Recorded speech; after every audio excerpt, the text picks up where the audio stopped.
Welcome back. Welcome back to the A Kaizen Mind Book Club. And I'm Linda Heffernan. Hopefully we've met before. As always, I review the books on A Kaizen Mind Book Club through the lens of a behavioural scientist. So my background is in behavioural psychology, executive coaching, cognitive behavioural hypnotherapy, and I work in those two worlds. I work in business, training and coaching leaders and teams, and I also work in clinical practice, where I sit with people doing the deeper personal work, executives. Those two worlds inform every review that I do. The business work tells me what lands with leaders under real pressure, and the clinical work tells me what is actually happening underneath the behavior when the leadership theory meets the human being trying to use it. So you will hear both lenses in every review. Last time we looked at a powerhouse, Dare to Lead by Brené Brown, and it covered the inner work of courage, vulnerability, and values-driven leadership. We ended with a promise. Kim Scott would give us the interpersonal toolkit for actually having the conversations that Brown tells us to have. So today we are making good on that promise, but not just with one book. We have two books. We have Radical Candor and Radical Respect. And the reason why I did that will make sense as we go along. Radical Respect, How to Work Together Better, is Kim Scott's 2024 evolution of her earlier work, Radical Candor. And in my view, it is one of the most honest course corrections that any major leadership author has done in public. And here is what I mean. So Scott wrote Radical Candor in 2017, and it became one of the most influential management frameworks of the past decade. Care personally, challenge directly. I actually teach it. I workshop on it. And if you have probably heard it or had workshops on it, it does work, but just within certain contexts. So that's why we're looking at both books today. Scott noticed something really uncomfortable. Her framework of radical candor was getting weaponized because we human beings are genuinely not very sophisticated. People were using radical candor as a license to be obnoxious, as cover for bias dressed up as directness, and as permission to bully under the banner of being honest. Or sorry, I've heard people say, I was just being honest. Critically, she noticed the framework landed very differently depending on who was delivering it. So a white man being radically candid was called a strong leader, and a black woman doing exactly the same thing was called aggressive. And this is the feedback people in the businesses were giving her. So Scott went back and she did the harder work. And Radical Respect, I love this book, is the result. It was originally published in 2021 as Just Work, and then re-edited and retitled for 2024 because Scott felt that the framing needed to land better. So, a quick verdict on this. This is the missing operating manual for candor. This first, then this. Brown gave us the inner courage in Dare to Lead. Scott gives us the interpersonal craft, meaning how to actually have hard conversations in a way that builds people rather than breaks them.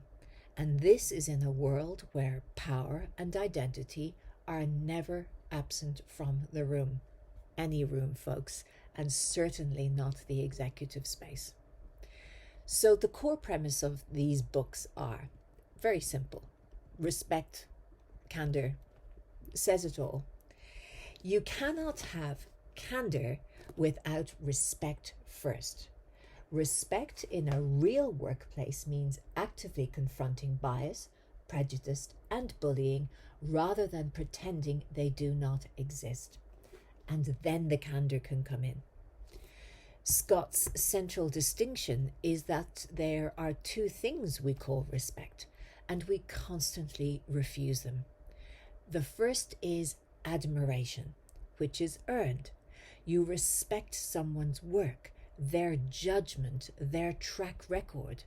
The second is basic human respect, which is not earned. It is the floor, the baseline owed to every person, regardless of what they have accomplished. And most workplace failures happen when we confuse the two and make human dignity conditional on performance. As I said, we are not very sophisticated.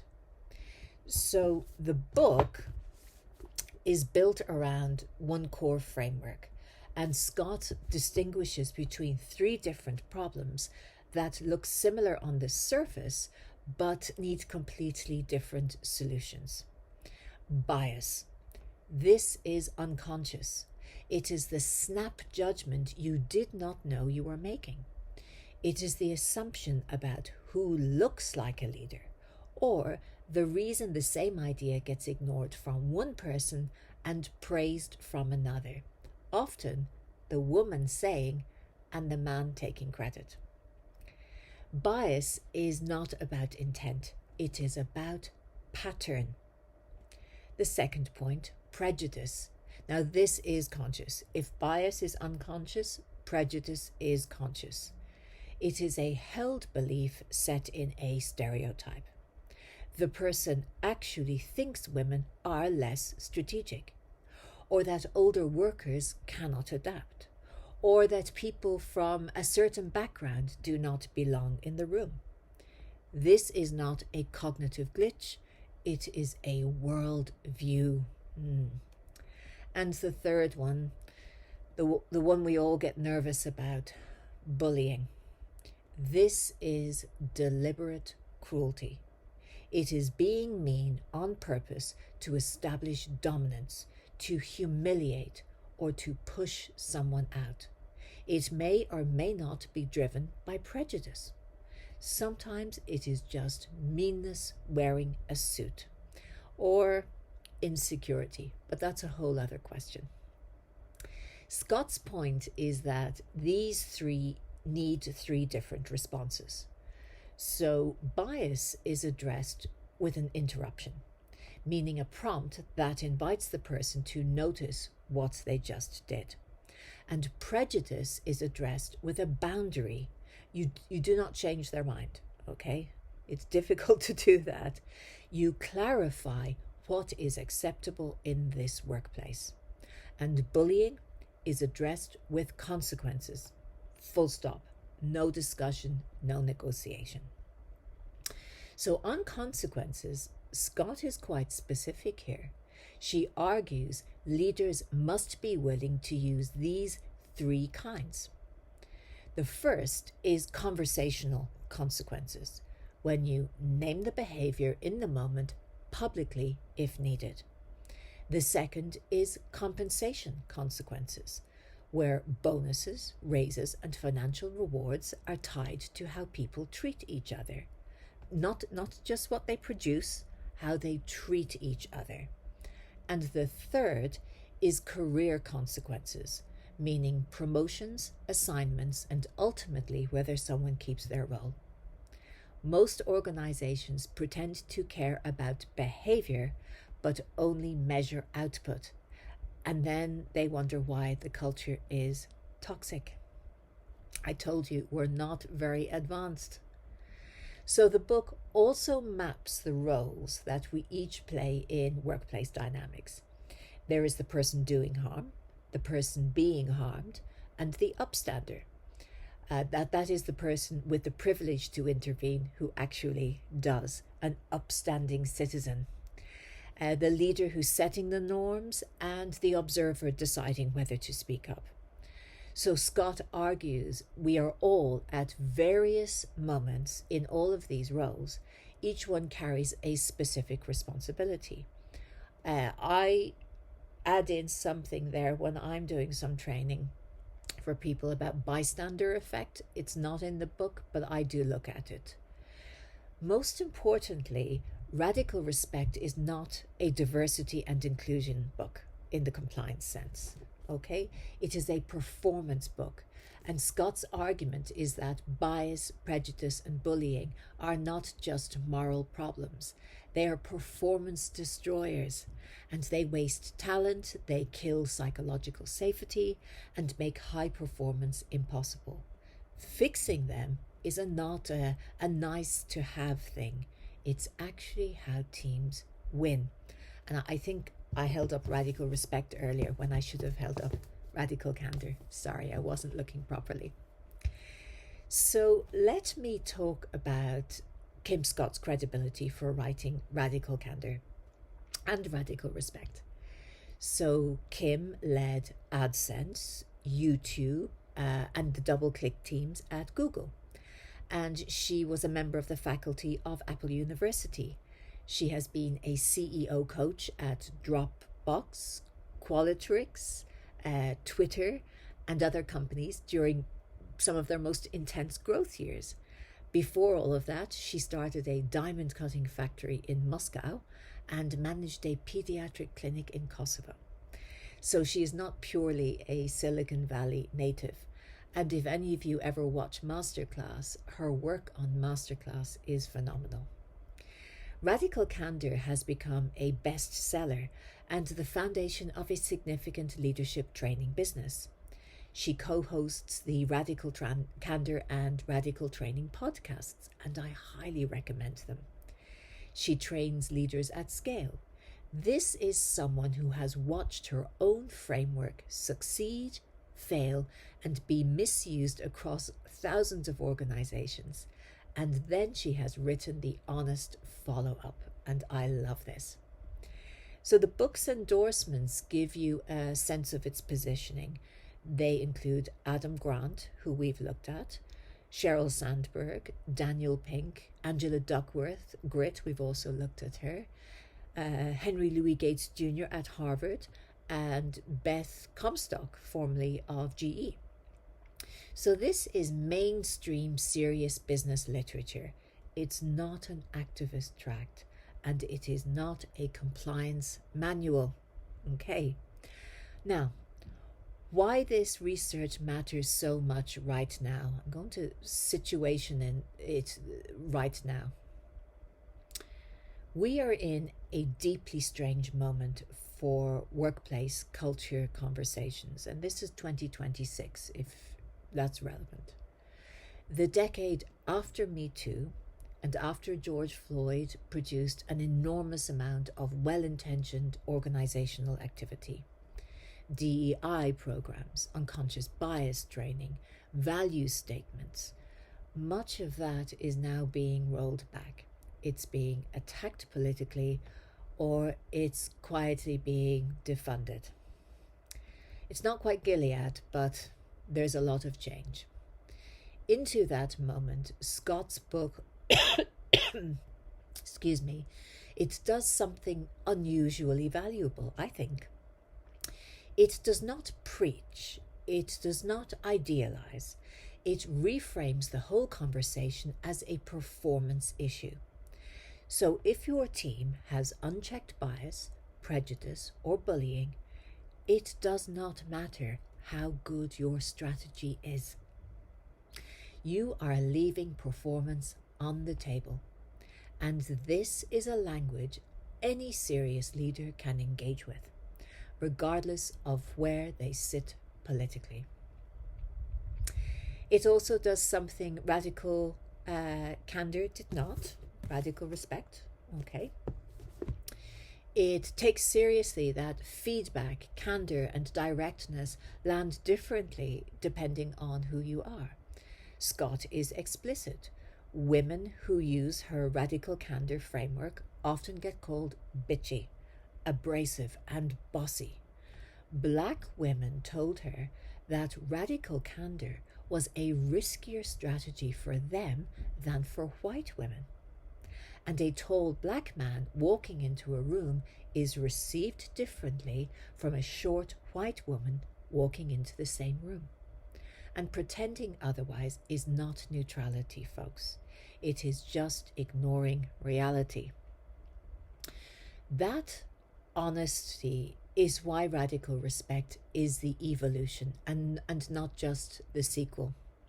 Scott went back and said in public, my original framework was incomplete. Not wrong, incomplete. Because it did not account for how power and identity shape whether candor lands as information or as an attack. And that level of author honesty is genuinely rare. And I just think it's very her anyway. And when she talks about accountability, she shows up with it too. For women or people of colour and anyone who has ever been told to be more direct and then being punished for being direct, this book finally names the catch-22 and gives you tools to work inside it. For leaders of teams, this book gives you the language to build a culture where I'd say candor is possible because respect is guaranteed first and not the other way round. So what works in this book?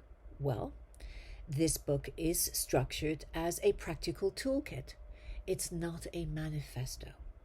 Every concept is paired with specific moves that you can use on a Monday morning. So it's very practical, and you know I like practical.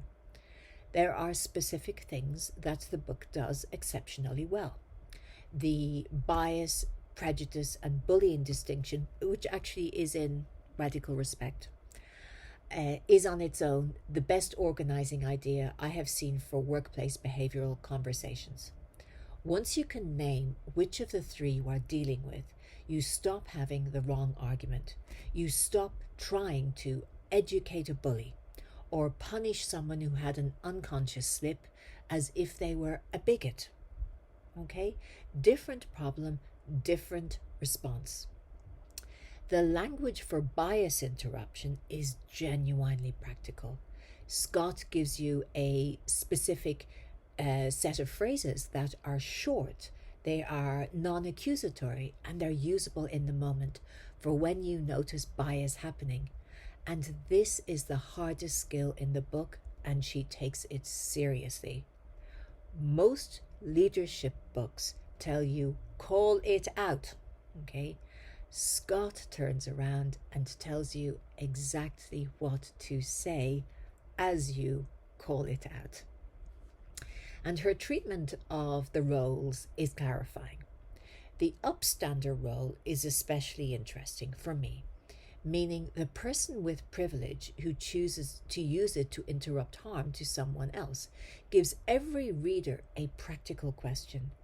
What role am I playing in this moment, and what role does this moment actually need from me?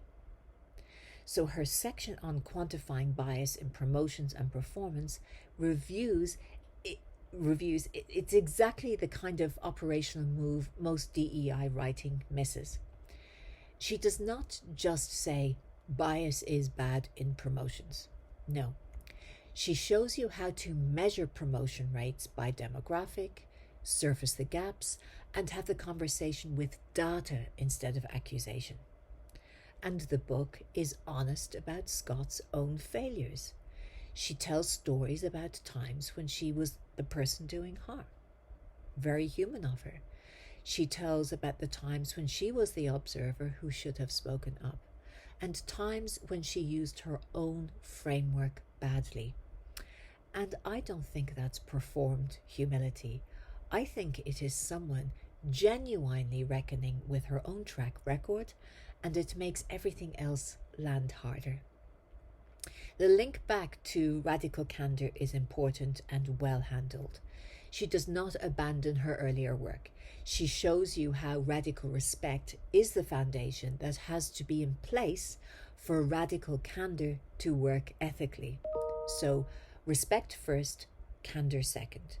And if you have built your management style on radical candor, okay, this book upgrades it. So who would I recommend this to? Okay, well, I think it's perfect for managers who have tried to use radical candor and watch it go sideways. Leaders rebuilding culture after a restructure or a public incident. Anyone who has ever been told that they are too much when being direct. It's for HR and people leaders looking for operational language beyond value statements. Any leaders who want to stop having the same frustrating culture conversation over and over. So, some honest positioning. Let me be straight about the book's limitations from my point of view, because pretending it has none would make me the kind of reviewer Scott herself would call out, rightly so. There's some important context and some fair critiques. The book is heavily anchored in American tech culture, and Scott's formative experiences are at Google, Apple, and Silicon Valley startups. The examples are recognizable to anyone who has worked in that world. But readers outside it, maybe in manufacturing, in healthcare, public sector, or non-Western context, will need to do some translation, some critical thinking will need to show up there. The frameworks travel. The specific examples do not always travel. Some critics argue the book relies too heavily on individual accountability, and they argue that bias, prejudice, and bullying are systemic problems requiring systemic responses, and that giving individuals better frameworks only gets you so far. And you know, it's a very fair point. Though I would argue that Scott's focus on the 3 kinds of consequences, especially compensation and career, is precisely a structural intervention rather than just an individual one. We do notice what is happening around us. I would probably have more of a concern about bullies manipulating other people to make behavioural change, even though they might make it themselves, but they might manipulate others through bullying to not make it. Just an observation. It's an uncomfortable book, all right. There's a few places I found it difficult. The stories include harassment, and if you've been a woman in the workplace, you're going to hear and read a few things that may feel raw for you or tender. It speaks about assault and overtly racist incidents. Scott doesn't sanitize, and some people might find specific passages hard to sit with. I know I did. And I honestly think that is the intention. So it's worth knowing that going in. There is a genuine repetition here with Radical Candor, especially in the early chapters. So if you have read Radical Candor recently, you will recognize some material. The payoff is in what is new, the bias, prejudice, and bullying frameworks. And that payoff is really, really valuable. She looks at the roles, the consequences, taxonomy. So if you've gone through all of that, you may want to skim the first quarter. I don't recommend skimming it, but you may find yourself doing it. There are some critics from more traditional management schools who argue that Scott imports political language into what should be operational leadership territory. I disagree, okay? She goes out of her way to make this a performance conversation rather than a political one. But the objection will come up in some audiences, and it is worth naming. One more mixed review worth mentioning. Some readers find Scott's use of imagined do-over conversations, where she replays moments from her own career and shows what she wishes she had said, they find it a little bit, too tidy. Whereas other readers find those the most useful parts of the book. I love them. Most of us run those exact replays in our heads after a difficult meeting anyway. I take solace in seeing what she will have said. I learn from it. Your mileage will vary on that one. Important distinction. Radical respect is not an attack on radical candor. It is an upgrade to it. I always say they're in simpatico. Scott is explicit here. Radical candor still works. Care personally, challenge directly, but it works ethically only when respect is the non-negotiable foundation underneath it. Without that foundation, challenge directly becomes license for cruelty, and care personally becomes paternalism. So the two frameworks are meant to be used together. My take on radical respect. Okay, let me tell you why this book matters so much to me. I train people on radical candor regularly. I have watched again and again what happens when the framework meets the real world. The people who tend to be called radically candid in a positive sense are people who already had social permission to be direct. Most of the time, from my personal experience, middle-aged white men or frat boys. The people who tend to get punished for being too direct are people who did not have that permission in the first place. And you may not feel comfortable with what I've just said. What I've said is based on what I've experienced.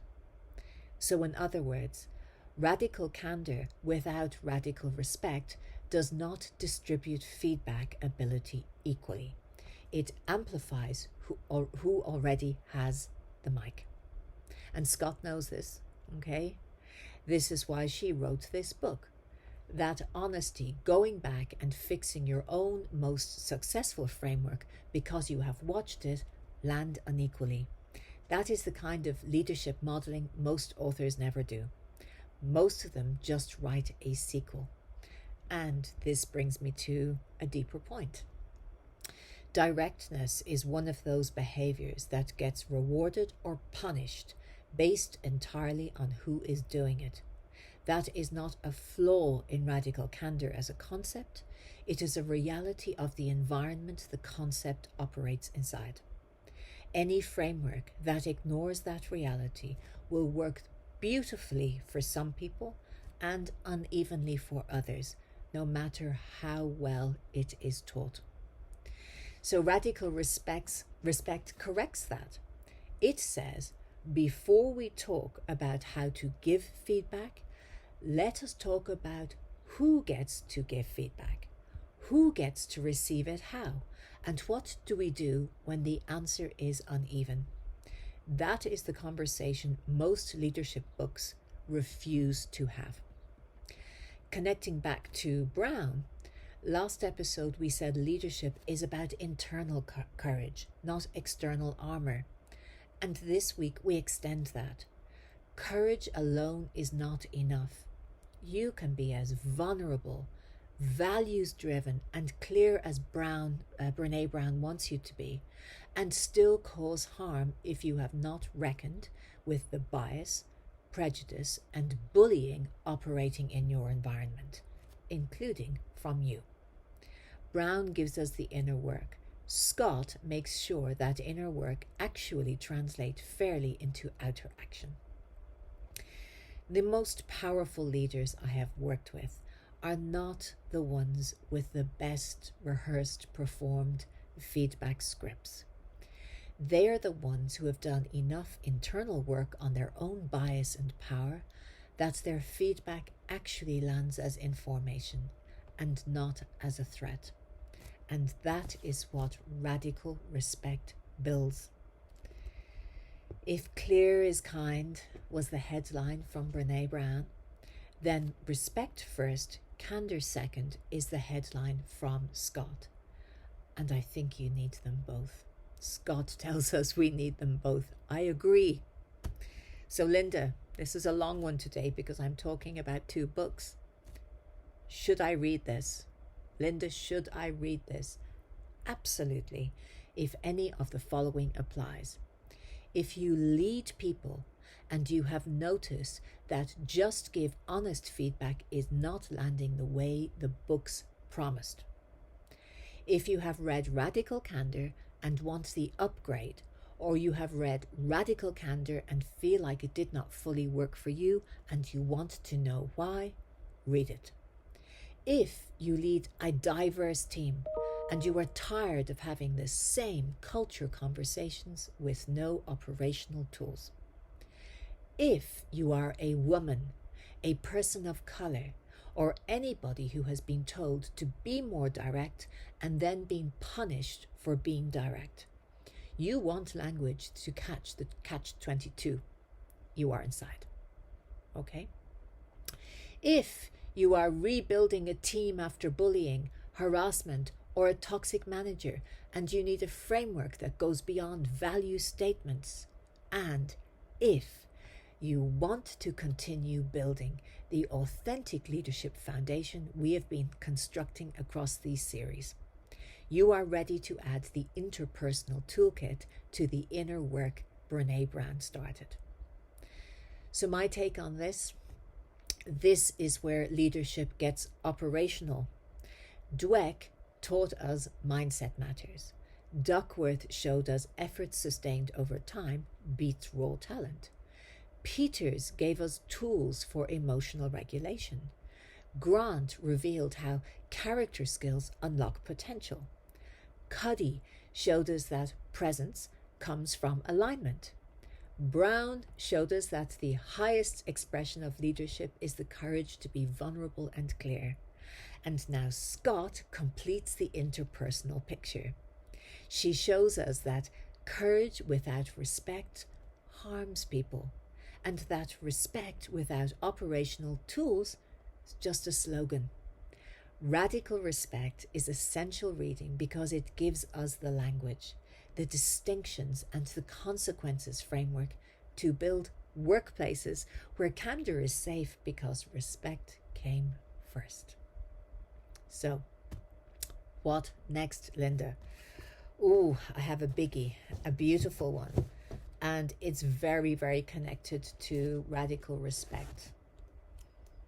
The Fearless Organization by Amy Edmondson.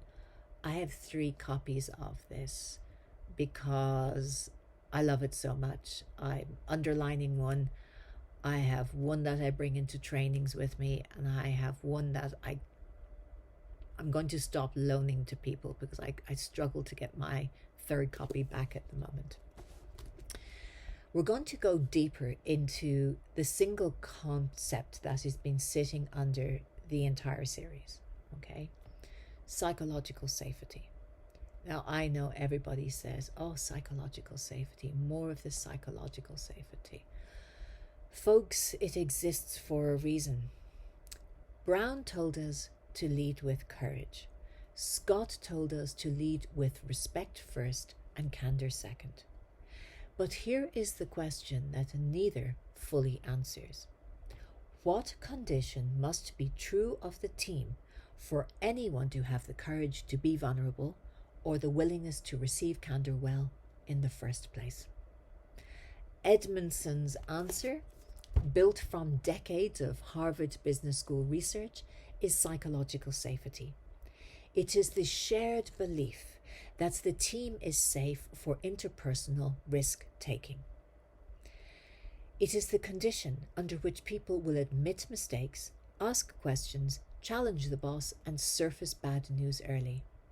Without it, folks, everything Brown and Scott teach us, it becomes impossible. With it, every other leadership skill compounds. So this is the perfect next step. Brown gives us the inner courage. Scott gives us the interpersonal craft. Edmondson gives us the team condition that makes both of them actually work in the real world. And critically, Edmondson's research gives us something that Scott and Brown cannot. It gives us the quantitative evidence that this stuff is not soft, okay? And the other two are more qualitative. This is quantitative. So teams with high psychological safety outperform teams without it. Full stop. That is the bridge from value-based leadership into measurable organizational results. So if you are finding these reviews, subscribe please. I am building a complete framework for authentic leadership, one book at a time. Thank you for listening. And thank you for developing your growth mindset. Until then, until next time, candor without respect is just cruelty with better branding. Respect without candor is just politeness that changes nothing. The leaders this world needs are brave enough to hold both and honest enough to start with respect. Look after yourself. See you soon.